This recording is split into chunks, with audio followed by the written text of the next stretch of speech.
It's Milt Toby here, and I'm talking with Vern Albright, who is a longtime writer of both fiction and nonfiction, and he has won in the equestrian journey category with Horseback Across Three Americas, which I'm very interested in learning more about because I lived in Colombia and Costa Rica for 2 years, and the idea of a horseback trip across three Americas is just insane.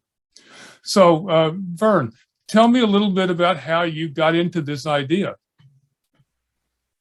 Well, there were a number of motives. I suppose the primary one was that I had gotten interested in Peruvian Paso horses and was very interested in promoting them, and it seemed like a good way to do that. Simultaneously, I was very interested in an event called the Tevis Cup, which is a 100-mile and one-day race, really, it has become over the years. And I thought these horses might do very well at that. And finally, I was in the mood for an adventure. And what I didn't realize was that adventure is usually the result of very carefully laid plans that go very badly wrong. And that was what happened to me on my adventure. It was like nothing I had ever been through in my life. So tell me a little bit more about it. How did it go? You started in Peru, wound up in California. What happened in between? Oh boy, what happened in between will take you forever to tell you about. Hit the high points. I guess, yeah, hitting the high points. I guess for one thing, the very first thing that told me what a big bite I had was trying to chew was when I got into the mountains I started the ride on 3 geldings, castrated males, and chose them on the recommendation of one of the most knowledgeable horsemen in Peru because they had been raised high in the Andes and they were accustomed to being shod, and they were accustomed to up and down hill, and they were accustomed to rocky terrain, and they were accustomed to the cold and the rain and so forth, none of which they would encounter on the coast. And he thought they would be a better choice. I thought so too, and especially when I saw them, they were magnificent horses. They, however, never adjusted to the desert, the heat of the desert, and then apparently the bacteria and the water and the feed and everything disagreed with them, and I had very bad luck with them, and finally got to the point where I knew I couldn't go on. I thought at that point that my ride was over, but a very kind Peruvian fellow offered to help me out by selling them, which I laughed when he said, because at that point, one of them was very sick. One of them I had discovered in the course of things was half blind, and the other had a leg that he'd injured. But he said he could sell them very well because, number one, there were not many geldings for sale in that area that I had reached by that time. And number two, there was definitely a need for them. So he set out to sell them. I tell the whole story in the book. I won't tell it here, but it was, I've never seen a salesman like him in my life. He sold them for several times what I had paid for them in the deteriorated condition that they were. And I was able to buy 2 mares and continue on. Once I got those mares and continued on, I started off leading them because it would have taken me months to condition them. I started off, as a matter of fact, for about a week trying to condition them. Mm-hmm. They were young mares. They were what I could afford and what I could find. And it was very hard to find something suitable. They seemed suitable to me, but they were too young to be sure of that. I started them just by walking on the sand dunes, leading them so that I wouldn't stress them too much. And then I decided that it was idiotic to be going around in circles there in the desert when my 9 months were running out. So I started off for the border of Ecuador, walking them while I waited for my papers to be processed, because it took about a month to get those darn exit papers processed. You know, if you lived in Costa Rica and Colombia, how that goes. The first thing that really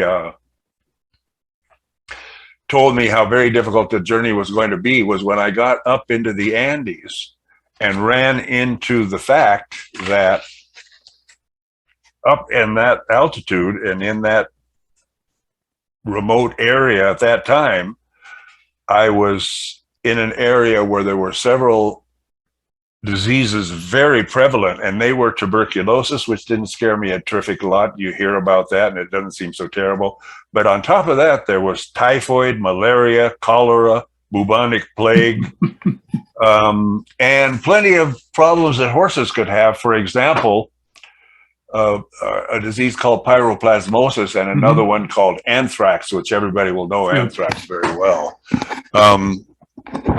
Also vampire bats and endless insects that left eggs in the wounds, and on and on and on. At any rate, that was when I realized how very difficult it was going to be. So tell me how we were talking about this before the interview started, but tell me how you negotiated the Darien Gap, which is almost impossible, and how you moved on up into Central America. Well, I don't think that negotiating the Darien Gap is almost impossible. I think it's impossible, and certainly on horseback, you are absolutely right. And I had from the beginning intended to go around that. I had originally thought I would go around it by ship, but one thing led to another, and I found out that it'd be cheaper to go around it by plane, by cargo plane. So I did that. It was, I flew from Quito, which allowed me to bypass Colombia. That was the only one of the nations on my path that I did not cross in one form or another. I didn't ride all the way. I went some of the way in trucks and that little short plane flight and trains. However, at that time I was still trying to ride the whole distance, and I was sort of wondering if I should extend my time and borrow some money and go the whole distance by horse.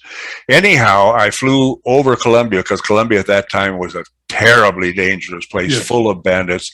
I read in Time magazine one time, I doubt that it's true, but there it was in Time magazine, so there's a good chance it is, that there had been more people killed in that violence in Colombia, which extended over quite a period of years, than the United States lost in both theaters of World War II. That wouldn't surprise me at all. Well, it's very possible the bandits got around to where they were attacking military installations.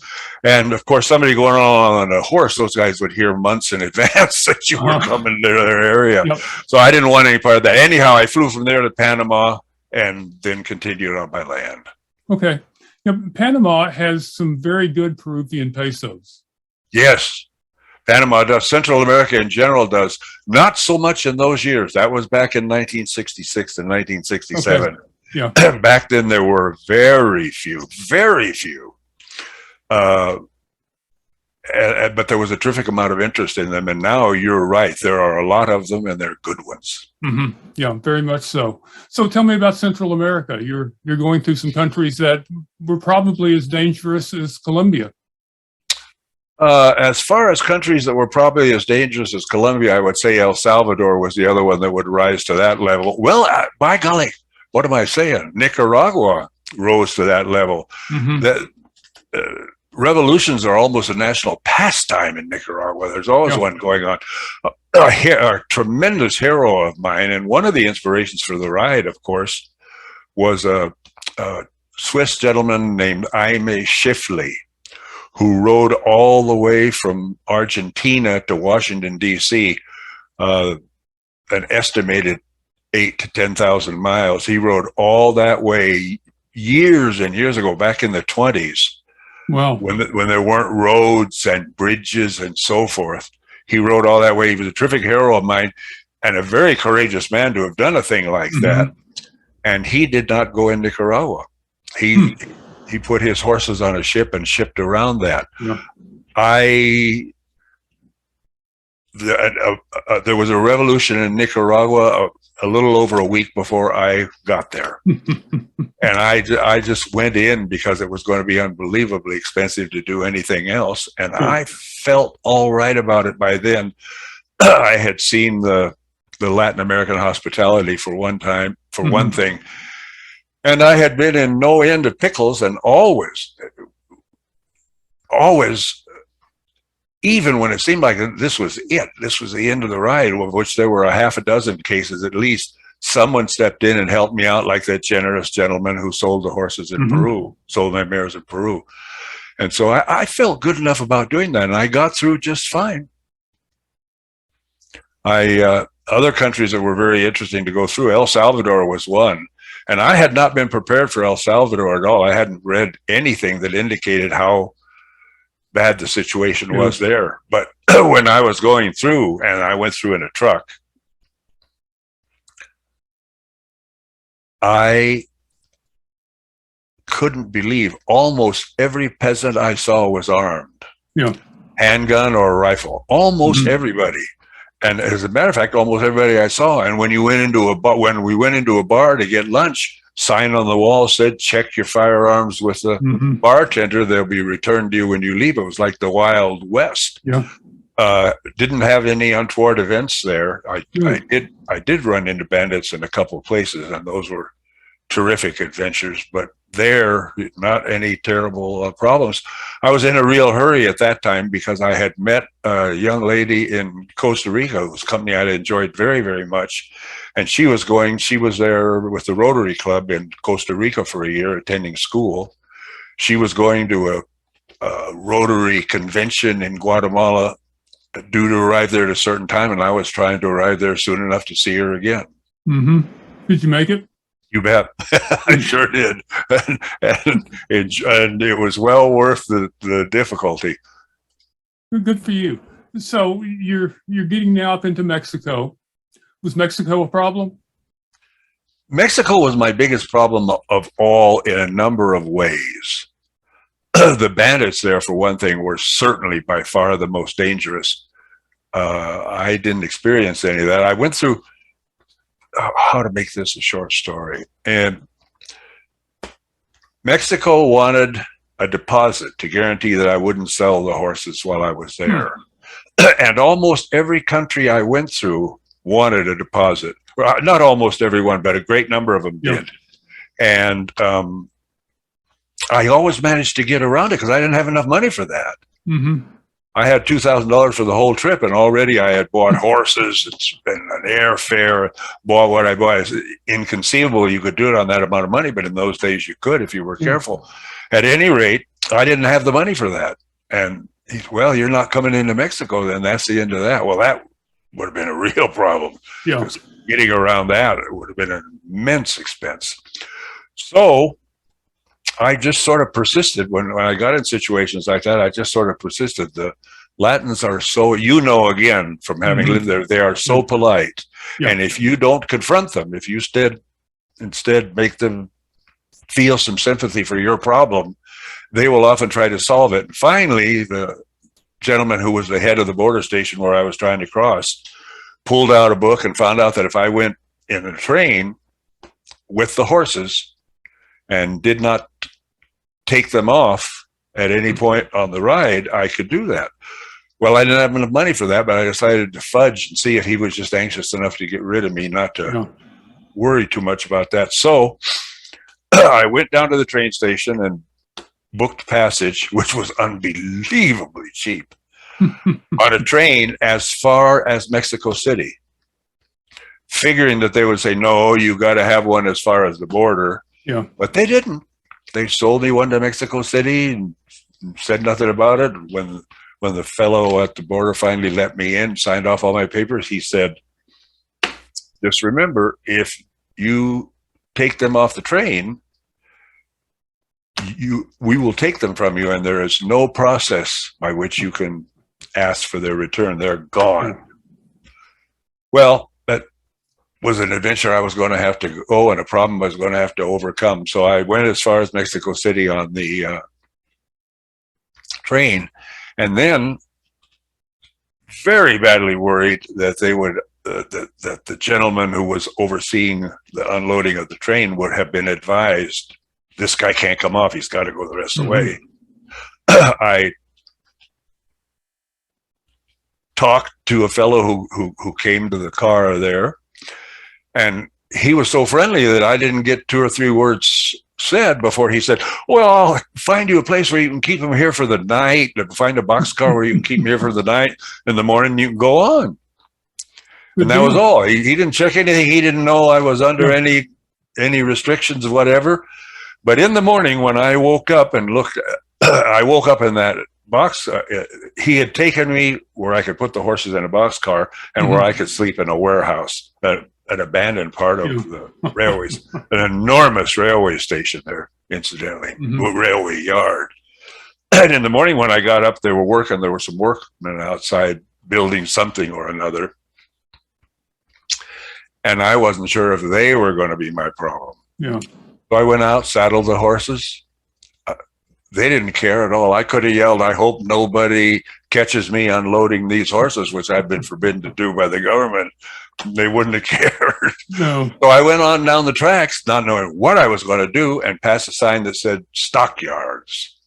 And well, the Mexico City stockyards is the second biggest stockyard in the world. Only Chicago is bigger. Really? So yeah. So I just thought, I'm putting my horses there. And I'm going to go straight to the Department of Agriculture, to the Minister of Agriculture, with these letters of recommendation I had. Because in Costa Rica, where you lived, one of the breeders there had introduced me to the Minister of Agriculture. The Minister of Agriculture said, I'll write you a letter of recommendation. I said, I don't need it. But he insisted to the point where it couldn't do any harm. That was for darn sure. So I went ahead and went down and he wrote me the letter.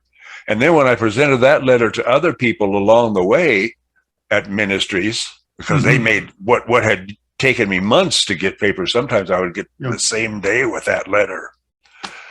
When I gave that to the other ministers, they had to write me a letter too. So I had a collection of letters.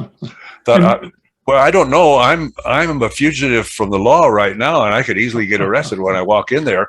But he's my best chance, and these letters have a good chance of telling him that I'm not a bad guy. So I went in with the letters. The reception said, you want to see the Minister of Agriculture? Took one look at me dressed as I was, scraggly, and I was the best I could look, but that wasn't too good at that moment. And he came out. She said, you'll need an appointment, and you're not going to get one. So I said, well, take him this letter. These letters, and I gave him all the letters. He came out a couple of minutes later, couldn't have been more afraid. Come on back in. My gosh, I've heard about your ride. They're talking about it on the Citizens Band radio system. I'm so interested in that. When I was a kid, I thought about doing that myself. He couldn't have been more friendly. He wrote me some letters, gave me an envelope full of papers, and one thing and another, said, here, you won't have any problems. Go ahead. And boy, he wasn't kidding.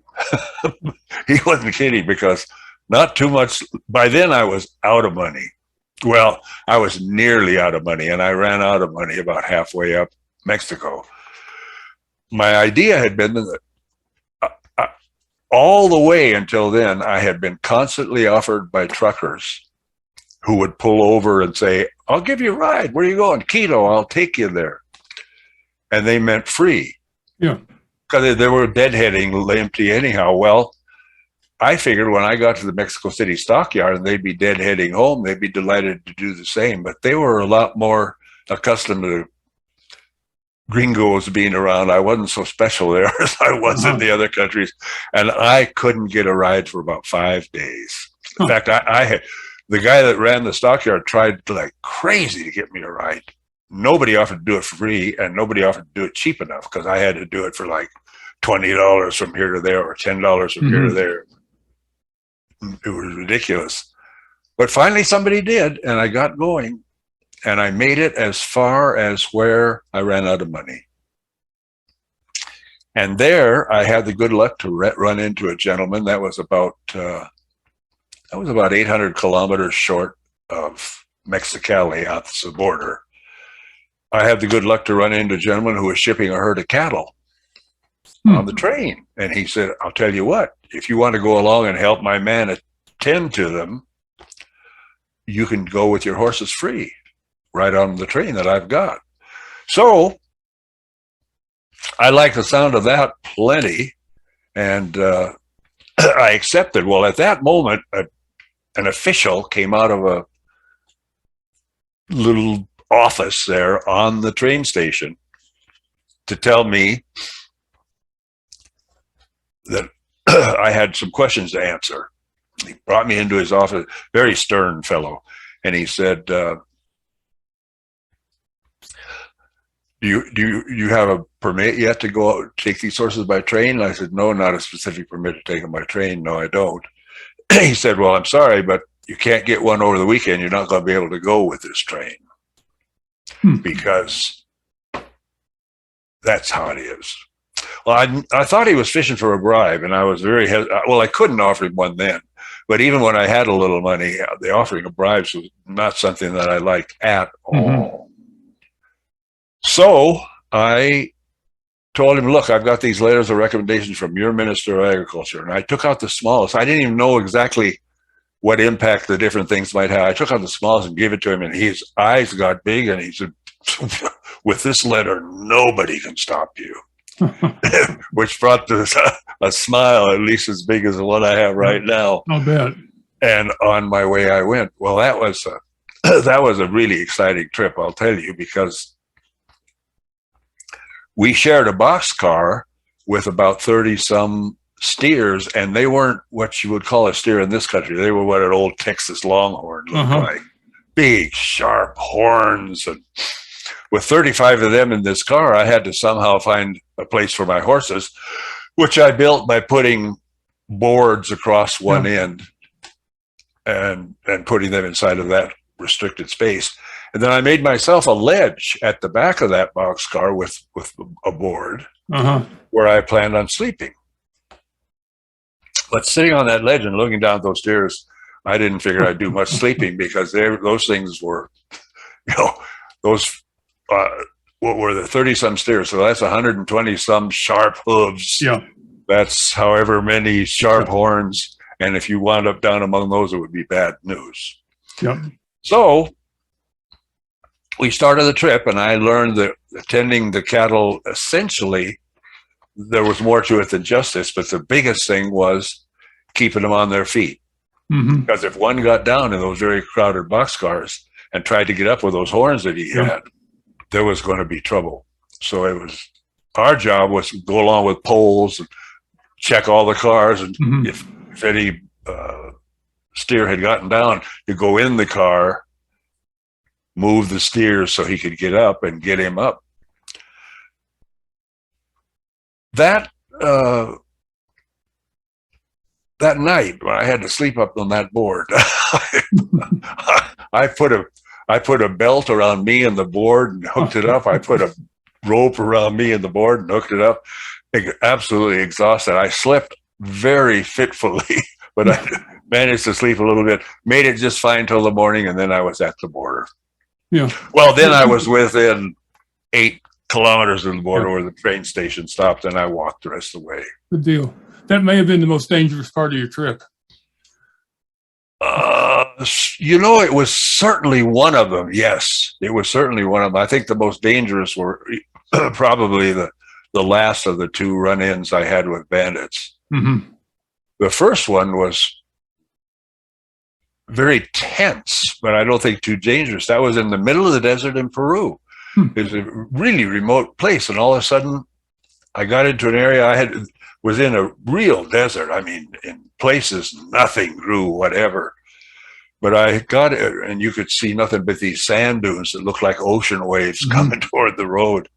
I got into an area where there was thick brush along both sides of the road, and a ways into that, a gentleman rode out onto the road ahead of me, onto the highway ahead of me, on a mule, and he had a rifle. And it was the first firearm I had seen in Peru. And it didn't make me very happy, but there I was. There he was. So I got off my horse, because at that time I was riding. But I wanted to, one of my horses was sick. I was bringing in one that was very, very sick and wouldn't go faster than a certain speed. So I adjusted my saddle and brought him up a little closer to me. And I knew he was going to fight me if I tried to get him faster than a certain speed, but at least I was going to try to get him going as fast as I could. And I rode on by, and this fellow said hi to me, and I said hi to him, trying to look just as poor and unprosperous and big as I could. I had a Bowie knife, and I was wearing it at that time because they'd warned me there were bandits. But it was strictly window dressing, and it was stupid of me to do it because I was just going to get me shot rather than perhaps just held up. So I slid that around to where it wasn't too visible and rode on by. He went into the brush because some cars were coming. And I thought, boy, I'm flagging those cars down right now. And then I thought about that and decided, no, wait a minute. I do that and I get him somebody who could have some money in his mind. He'll know they have some money and he'll rob them. He'll stop to help me, and that's the jackpot I'll get him into. I had still a fair bit of money, but it was in traveler's checks and was hidden away in my baggage, and I didn't think there was any chance he'd find it, even if he went through it. So I just kept going. He rode into the side brush again. The cars came by, and another guy on a mule came out of the road behind me. The one fellow was still ahead of me, and the other came out behind me, so I was between them. So now the question is just to get past them, and which I did. I think I looked too big to be worth the trouble, and I think I looked way too poor, and I had one horse obviously very sick. Yeah. You know, I didn't look like there was much chance that they could grab me by the legs and shake me upside down, and money was going to fall out. So I got by, and cars kept coming, so they didn't come out of the brush for a while. I went as fast as I could get those horses to go. Yeah. And the one kept stopping, and when he did, he'd pull my saddle way back, and I'd be afraid I was going to lose that or lose my pack saddle. But in the end, I got out into the clear desert again, and there were no people in sight in any direction, and that was the end of that adventure. So it may have been dangerous, but it wasn't. It may have been threatening, but it didn't. It never reached the point of being dangerous. In Ecuador, I had a slightly different experience with bandits. At least I assumed they were bandits. It's kind of hard to necessarily put that name on them, but a group of gentlemen on mules followed me through a little tiny remote town. And I didn't think anything at all of it because people were curious wherever I went. They wanted to talk and they followed me around. But I didn't like the attitude of these particularly, so I was kind of looking for a police station or military post where I would be able to sort of pull in and say hello and figure this out. There was no such person. I got to the outskirts of town. It was a question of going back into these fellows if I wanted to look any further for help or going on. So I went on. And then one of them rode up, grabbed the rope to my pack horse and said I was going to have to stop. He was the law in the town I had just come through. He was going to have to see the contents of my bags and so forth and so on. Well, by then I had crossed no end of borders and gone through no end of checkpoints, and nobody had ever asked, not even at the borders, to see the contents of my bags, nor behave the way he did. And so I said, well, what do you have to show me that you're the law, like a badge or something? And we went back and forth about this, and I just kept going. I figured I'd bore him to death and he'd turn around. So I double talked him as much as I could, but he jumped in between. He jumped his mule in between, grabbed that rope again, and this time held on to it. And when I turned around to face him, I rode my horse toward him a little bit to put some slack on that road. And I said, if you don't have a badge or something, I'm not going to do it. And he said, oh, yes, you are. I'm the law and you are. So I turned around now with that slack in the rope, built up all the speed I could, hit the end of that, it jerked it out of his hand, and down the road we went. He and his 5 friends on the mules, they were little tiny mules. The mules they have there are, pony size and less.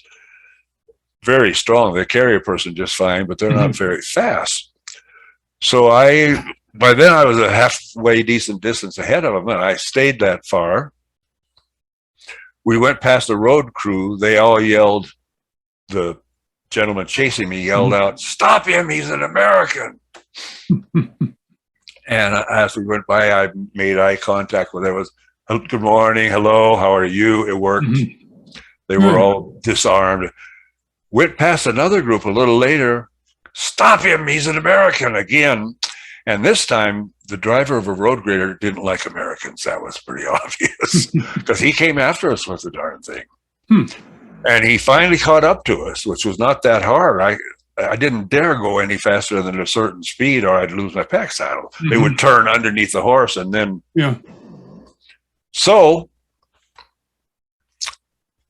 I kept going. He kept going. He finally caught up and went as fast as we were. He finally caught up to us, passed us, cut the wheels to the right, slammed on his brakes, and went into an embankment. This was one of those ledge roads, drop off on one side, embankment on the other. He went into the embankment.